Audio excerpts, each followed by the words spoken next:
నా కోసం ఇంత చీప్‌గా మాట్లాడతారని ఎక్స్‌పెక్ట్ చేయలేదంటూ ఉపాసన కొణిదెల గారు ఎమోషనల్ అవుతున్నారు. ఉపాసన కొణిదెల గారు ఎలాంటి పర్సన్ అనేది ఆమె డిగ్నిటీ గాని, డీసెన్సీ గాని, ఆమె ఉండే పద్ధతి గాని ప్రతి ఒక్కరికి తెలిసిందే. కానీ ఈ మధ్య సోషల్ మీడియాలో ఆమె కోసం చాలా నెగటివిటీ కామెంట్స్ చేస్తున్నారు. ఆ విషయం పైన మాట్లాడుకుంటే ఈ మధ్య అల్లు శిరీష్ గారి పెళ్ళికొడుకు ఫంక్షన్‌కి గాని, హల్దీ ఫంక్షన్‌కి గాని, అలానే మొన్న అపోలో ఫార్మసీ ఓపెనింగ్‌కి గాని ఉపాసన కొణిదెల రావడం జరిగింది. అలానే కాక్టైల్ పార్టీకి కూడా హాజరయ్యారు భర్త రామ్ చరణ్‌తో కలిసి. అప్పటి నుంచి ఉపాసన గారి పైన చాలా చర్చలు మొదలైపోయాయి. ఆడవాళ్ళకి ఆడవాళ్ళే శత్రువులు అన్నట్టు చాలామంది ఆడవాళ్ళు కూడా ఆమె పైన నెగెటివ్ కామెంట్స్ చేయటం మొదలుపెట్టేశారు. అసలు మేము డెలివరీ అయితే 6 నెలల పాటు మమ్మల్ని ఎక్కడికి వెళ్ళనివ్వరు, గాలి తగలకూడదంటారు, చెవిలో దూదులు పెడతారు, మాకు ఆ రిస్ట్రిక్షన్స్ ఉంటాయి అని చెప్పి మీరేంటి ఇలా ఉన్నారు? అంటే మీరు పిల్లల్ని కనలేదా?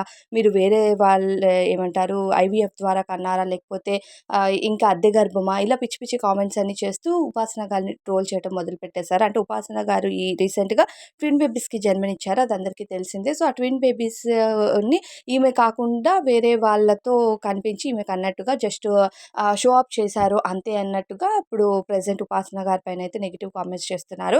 ఆ కామెంట్స్ చూస్తే నిజంగా మెగా అభిమానులందరికి కూడా కోపమొస్తది. అండ్ చాలామంది కూడా మీ గర్భాలు ఏం కాదు కదా! ఎందుకు అలా చేస్తున్నారు అన్నట్టు కూడా ఉపాసన గారికి సపోర్ట్ చేసిన వాళ్ళు కూడా ఉన్నారు. ఉపాసన గారు హెల్త్ విషయంలో ఇతరులకి ఎంత మంచి సజెషన్స్ ఇస్తారో అందరికీ తెలిసిందే. మెయిన్‌లీ ఆడవాళ్ళకి. ఆడవాళ్ళకి చాలా మందికి సజెషన్స్ ఇస్తూ ఉంటారు. మీరు ఫినాన్షియల్లీ స్ట్రాంగ్ అవ్వాలి.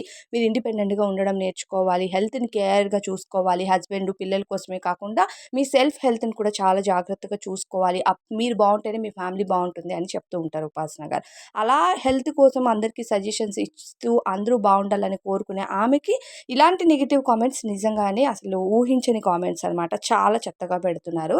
ఆ చెత్త కామెంట్స్ చేసే వాళ్ళు గాని, ఆ చెత్త కామెంట్స్ చేసే సాటి ఆడవాళ్ళు గాని ఆలోచించి చేయాల్సి ఉంటుంది. సో, ఇదే విషయం ఉపాసన గారు కూడా తెలియజేస్తున్నారు. ఆడవాళ్ళు ఆడవాళ్ళకి ఎప్పుడు శత్రువులుగా ఉండకండి. అర్థం చేసుకోండి. అండ్ చేస్తున్న పనిని బట్టి కొన్నిసార్లు త్వరగా రికవరీ అవుతారు కొంతమంది. కొంతమంది లేట్ అవుతది. ఆ రికవరీ బట్టి మనం చేసే పనులు కంటిన్యూ చేసుకోవాలి కానీ ఎక్కడి పనులు అక్కడ ఆపేయలేరు కాబట్టి ఆమె పనులు ఆమె హ్యాపీగానే చేసుకుంటున్నారు. అనవసరంగా ఆమె పైన ట్రోల్స్ చేస్తూ టైమ్ పాస్‌గా ఇంట్లో కూర్చొని ఫోన్స్ చూసేవాళ్ళు చాలామందున్నారు. సో, ఎవరి పని వాళ్ళు చేసుకుంటే మంచిది అన్నట్టుగా ఉపాసన గారి సజెషన్ అనమాట. ఏదేమైనా సరే మరో ఆడవాళ్ళ పైన ఇలాంటి కామెంట్స్ చేయడం కరెక్ట్ కాదు. మరి ఉపాసన గారి పైన చేస్తున్న కామెంట్స్‌పై మీ ఫీలింగ్ ఏంటో కామెంట్ చేయండి.